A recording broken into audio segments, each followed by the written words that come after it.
is Matias Rengel with Guitar Control, and today you're going to be learning this really cool and challenging neo-soul jazzy progression.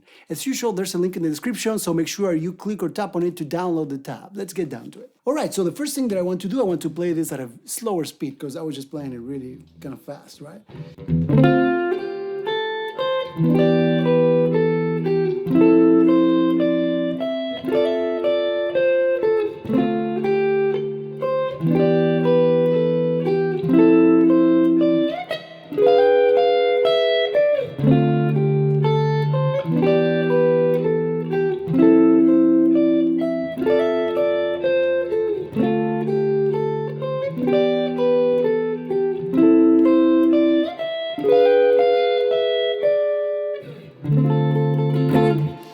So I would like to, instead of like showing you the actual riff that I'm doing, the actual progression, I would like to show you the chords first, and then we're going to get into a specific of it, because it's much easier, I think, that way. So I'm playing a D minor 7, right?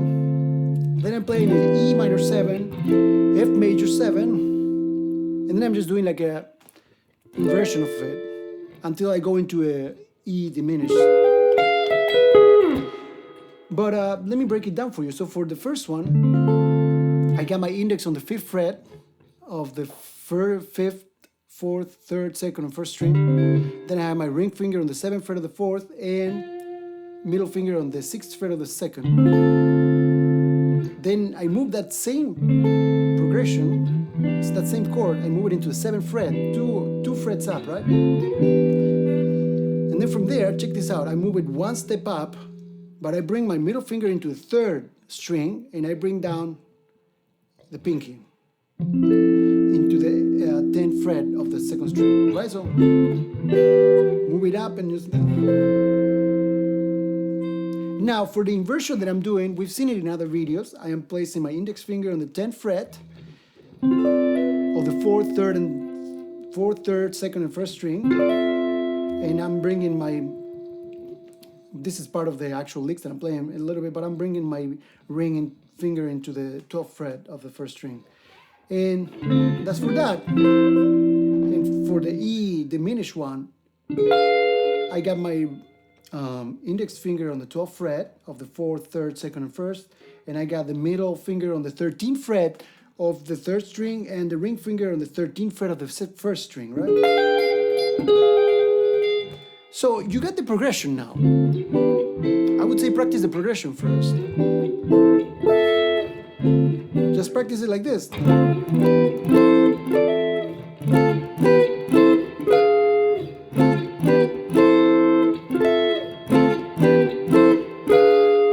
that. It's going to help a lot because you need to know the chords first. So once you got that down, let me show you what I'm doing actually. Let's start here. I kind of like strum it up to the 2nd string. And from the 2nd string, I go into the 8th fret. From the I always keep the position of the, I always keep the shape of the chord, okay? And I bring down the pinky to the 8th fret of the 2nd, and then I play this 1st string. So for the 1st string, I have it on with the index finger on the 5th fret.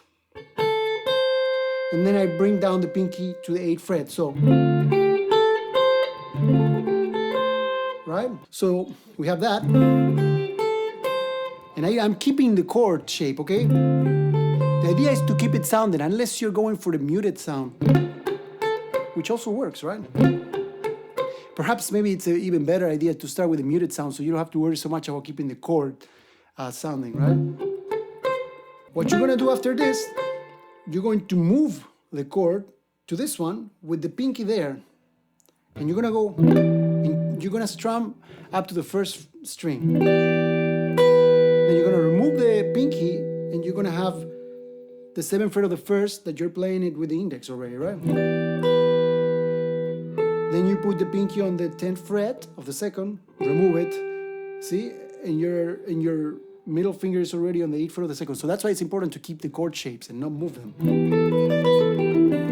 because you're kind of like moving around the chord shape. So from there, you move it, and and you're gonna go up to the second string, right? And then you're going to play the first one, and you're gonna bring down the pinky into the 10th fret. So I want to hear this. Okay? I'm going to hear the 10th fret of the second string, 8th fret of the first, 10th fret of the first, and 12th fret of the first. So we got.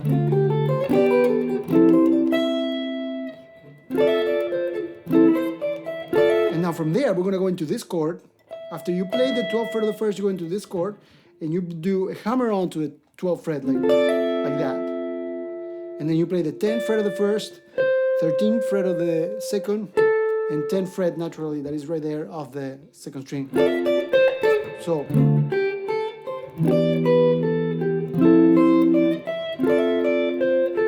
Pretty cool, right?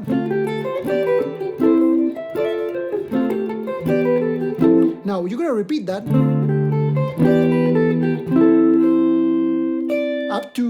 up to this chord, up to the 10th fret of the first string, okay?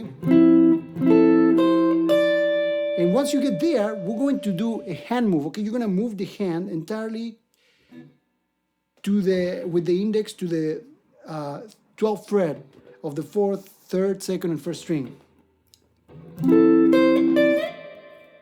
Right? So basically the chord is gonna be just a note. The chord is gonna stop sounding for the moment, okay? It's gonna be like, see, there's no chord there in that moment. Since you already have the index finger on the 12th fret, you're gonna bring down the middle finger to the 13th fret of the 3rd, and ring finger into the 13th fret of the 1st. And from there, you're gonna do a hammer on to the 15th fret of the 1st string. And then you're gonna remove the ring finger, you're gonna be left with the 12th of the 1st string. And then bring the pinky on the 15th fret of the 2nd. And that's it. It sounds like that, right? So you got.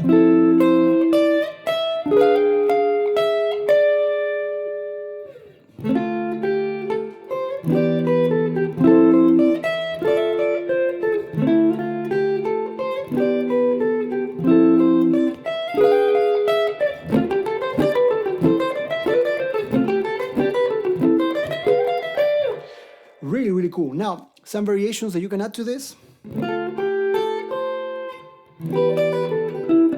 You can do that right there in the second chord. So for that, you will go.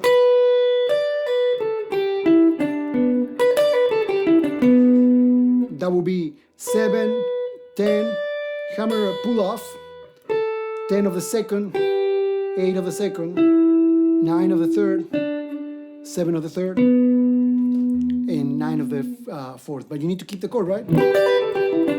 That's a little bit harder.